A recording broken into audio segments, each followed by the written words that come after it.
Now, a school clerk, Antoinette Tuff, worked to convince that gunman to put away his weapon and ammunition. She later spoke to our Atlanta station about the ordeal. He first came in, I was like, oh, and he said, no, this is not a joke. And then he told the teacher to go let everybody know this is not a joke. Describe how he looked. He had a look on him that he was willing to kill. Matter of fact, he said it.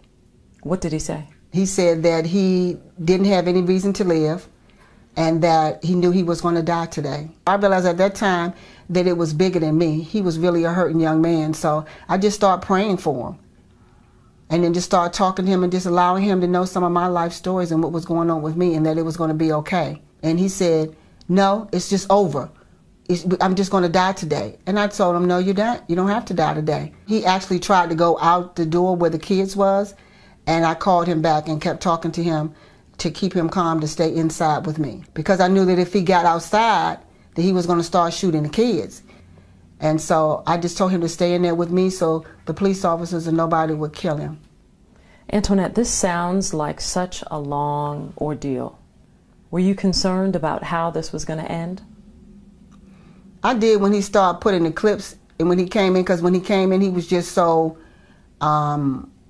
agitated, and then when people start moving, and then when the police officers start moving in, and at one time him and the police officer start exchanging bullets, and I was sitting there. I knew that bullets don't have a name, and so I had to explain to him. I just told him to come back in. You're the hero today.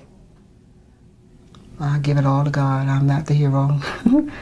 I was terrified. You kept it together. Yeah, I don't know how, but I did. Through His grace and mercy, I did. And I just explained to him that I loved him. I didn't know his name. I didn't know much about him, but I did love him. Mm-hmm.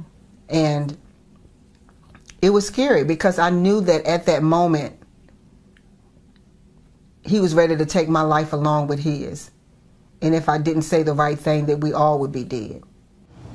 That woman is a hero. Wow. Wow. Tuff said she began sharing her own story with that young man, telling him how she had lost her husband of 33 years and that she felt that no one loved her at one point. And that's when he began to open up and reveal that he had not taken his medication.